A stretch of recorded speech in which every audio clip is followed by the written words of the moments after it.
First ever factory outlet Mukunda jewelleries KBHP Somajiguda Suchitra Hanamkonda Kothapet Chandanagar Khammam. నమస్తే రమ్ గారు. నమస్తే జయ. రమ్ గారు, నాగుల చవితి మనం ప్రతి సంవత్సరం మాట్లాడుకుంటూనే ఉంటాము. మరొకసారి దీపావళి పండగ వెళ్ళాక కార్తీక మాసంలో శుద్ధ చవితి నాడు నాగుల చవితి వస్తుంది.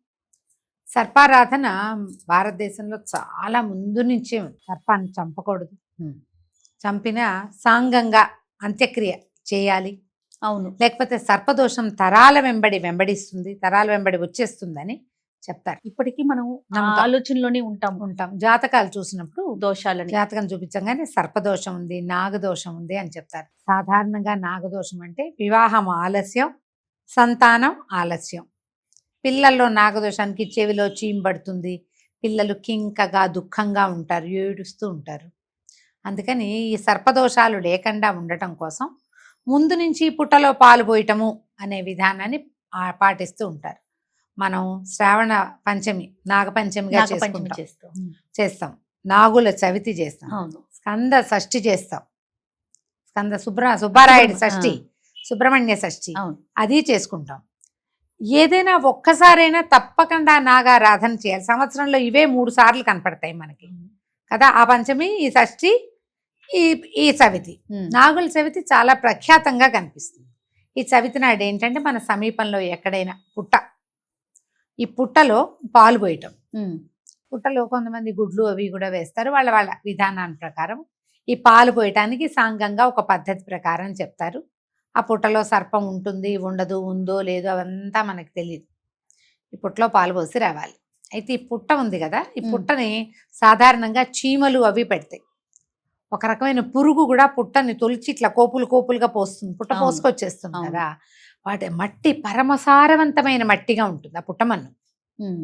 ఆ మట్టిని తెచ్చి చెవులకు పెట్టుకుంటాం. చెవికి పెడితే ఏంటంటే చెవికి సంబంధించిన బాధలు తగ్గుతాయి అంటారు. ఈ సర్పాలదో ఆ పురుగులదో వాటి యొక్క లాలాజలం కలుస్తుంది ఆ మట్టిలో. అది చాలా రకాల సమస్యలకి సమాధానంగా ఉంటుంది. అందుకని పుట్టమన్ను పెట్టుకోవాల్సిందే, ఇదొక నియమంగా ఉంటుంది. అయితే ఈ ఆరాధన ఎట్లా చేస్తారు? ఇంట్లో ఉంటే చేయాలంటే సాధారణంగా అంతే, మన ఇళ్లలో ఉంటే చేసుకోవాలి. ఇళ్లలో లేకపోయినా కూడా చెయ్యొచ్చు, తప్పులేదు. ఓ సంవత్సరం చేసి 2వ సంవత్సరం మానేస్తే కొంపనిపోతుంది, అలా ఏం లేదు. అవకాశాన్ని బట్టి చేసుకోవటం. పుట్ట సహజంగా ఏర్పడిన పుట్ట కనుక ఉంటే అది విశేషం. ఇప్పుడు ఆ పుట్ట లేదు మన చుట్టుపక్కల ఎక్కడ, దేవాలయాల్లో సుబ్రహ్మణ్య ప్రతిష్టలు కనపడతాయి, చక్క సుబ్రహ్మణ్యాలు కనిపిస్తారు కదా, జంట నాగులు, అక్కడ కూడా పాలు పోసుకోవచ్చు. పుట్ట అన్నిటికంటే స్వాభావిక పుట్టే చాలా విశేషంగా చెప్తారు. చవితినాడు పుట్టలో పాలు పోసి, ఈ పాలతో పాటు ఏం చేస్తారు, చిన్న గ్లాసు ఆవు పాలు, ప్యాకెట్లు పట్టుకెళ్ళకండి దయచేసి. ఏదైనా గిన్నెలోనో అట్లా ప్యాకెట్లో నుంచి కాకుండా మనం ఆవు పాలు కనుక దొరికితే మంచిది. ఇంకో దారి లేదు, ఇక అవే. దాన్ని ఏదైనా ఒక చిన్న టిఫిన్లోనో డబ్బాలోనో చెంబులోనో పోసుకొని పట్టుకెళ్ళండి. ప్యాకెట్లు చింపి పోసి ఆ ప్యాకెట్లు అక్కడ పారేసి అలాంటి పనులు చేయబోకండి. ఇవి దీంతో పాటుగా చిమ్మిరి, చలిమిడి 2 చేసుకుంటాం. అవును, చిమ్మిరి చేస్తారు. చిమ్మిరి అంటే నువ్వులు దంచి బెల్లం వేసి చిమ్మిరి, తర్వాత బియ్యపిండి, ఒక పాలు చుక్క, కాస్త నెయ్యి, తర్వాత బెల్లము వేస్తే కొంతమంది అరటిపండు కూడా వేస్తారు. అలవాటు బట్టి అంత చలిమిడి ఇంత చిమ్మిరి చేస్తారు.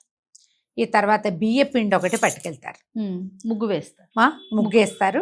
బియ్యపిండి కూడా పోస్తారు పాలతో పాటు. ఏం చేస్తారు, నూకలు ఇస్తాం, రూకలు ఇస్తావా, పాలు పోస్తాం, పాపడిని ఇస్తావా, ఇవ్వమని కోరుతామన్నమాట. ఈ సర్పాన్ని నూకలు ఇస్తాం, రూకలు ఇవ్వు అంటే మేము నీకు ఇంత నూకలు బియ్యపిండి ఇస్తాము, మాకు డబ్బు ఇవ్వు. ఆ సర్పారాధన వల్ల సంతానమే కాకుండా ధనయోగం కూడా పడుతుందని చెప్తారు. అప్పుడు పుట్ట దగ్గరికి పిల్లలు వస్తారు, వాళ్ళని ఏం చేయబోక అని దండం పెట్టుకుంటాం. పిల్లలు మరి ఇప్పుడంటే మనకి అపార్ట్మెంట్లు వచ్చేసినాయి, ఇళ్ళు వాకిళ్ళు చిన్నవైపోయినాయి, రోడ్ల మీద ఎక్కడ సర్పాలు ఉండే అవకాశాలు లేవు. పూర్వం అట్లా ఉండేది కాదు. పూర్వం అంతా పల్లెటూళ్ళల్లో కొంచెం సమర్థం లేకపోతే అక్కడ సర్పాలు చేరిపోయేవి. పుట్టలు పెడితే పుట్టల నిండా పాములు ఉండేవి.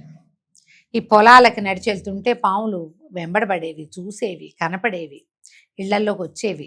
ఊర్ల పక్కన బాటల పక్కనంతా చెరువుల దగ్గర పాములు ఉండేవి. కప్పల కోసం పాములు వచ్చేస్తాయి, ఎలుకల కోసం పొలాల్లో పాములు వస్తాయి. మరి ఇప్పుడు ఇవన్నీ చోట్ల సర్పాలు ఉన్నప్పుడు ఆ సర్పాన్ని ఆరాధించి మమ్మల్ని జాగ్రత్తగా చూడు అని అడగాలి కదా. ఖచ్చితంగా. మనం ఏం చేస్తాం, వృక్షానికి పూజ చేస్తాం, మాకు నీడెవ్వు, చెట్టు ఇవ్వు, కొమ్మ ఇవ్వు, నీడెవ్వు అని అడిగి, పువ్వు కాయ పిందె ఎలాగూ ఇస్తావు, దాంతోపాటు నీడెవ్వు, నువ్వు ఎండిపోతే నీ కట్టెలు మాకు ఇవ్వు అని వృక్షాన్ని ఆరాధిస్తాం. అలాగే సర్పాన్ని కూడా, ఈ సర్పం ఉంటేనే ఈ పొలాల్లో ఎలికలకి వాటికి సర్పాలు అవసరం, గాదెల్లోకి చేరతాయి ఒక్కొక్కసారి, అలాంటి ఉంటాయి కదా. అవును. ఇలా ఇన్ని చోట్లకి జరిగి ఆ గాదెల్లో ఉన్న ఎలికల కోసం ఇళ్లలోకి వచ్చేస్తాయి. అప్పుడు మరి పిల్లా జల్లా చిన్న పిల్లలు అప్పుడు ఎట్లా? అందుకని ఈ సర్పాన్ని కూడా ఆరాధించి మమ్మల్ని రక్షించమని కోరుకోవటం. దానికి అర్థమవుతుందా, దానికి తెలుస్తుందా అంటే, ఇప్పుడు నీకు ప్రశ్నలు వచ్చినాయి, ఇదివరకు ప్రశ్నలు తెలియదుగా. అవును. అప్పుడు తెలియదు కదా. సర్పం దైవంతో సమానం, నాగులు ఒక జాతి, దైవ జాతి.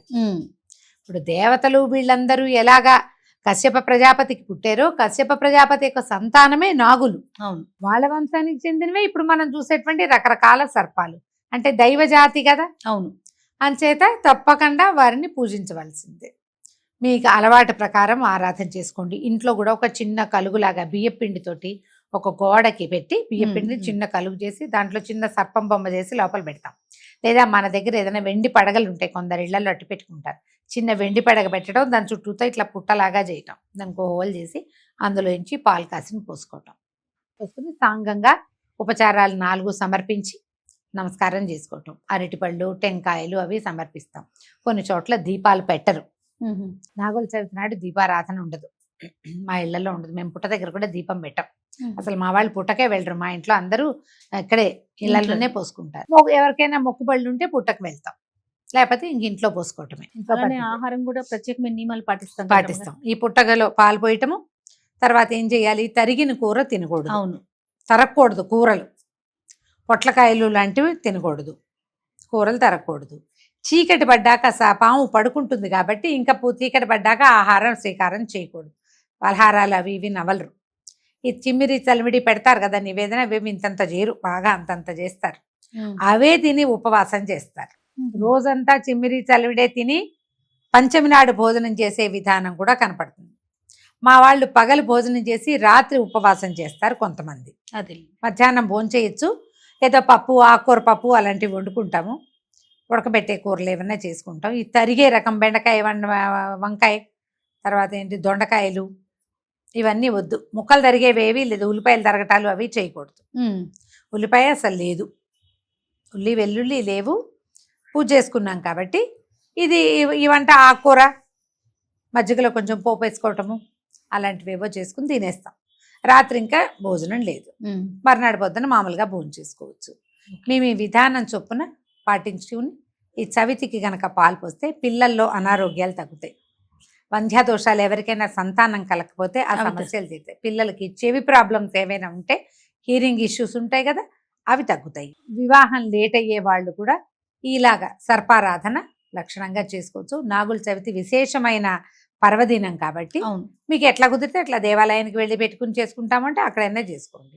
పుట్ట ఎక్కడైనా అందుబాటులో ఉంటే అక్కడికి వెళ్ళచ్చు.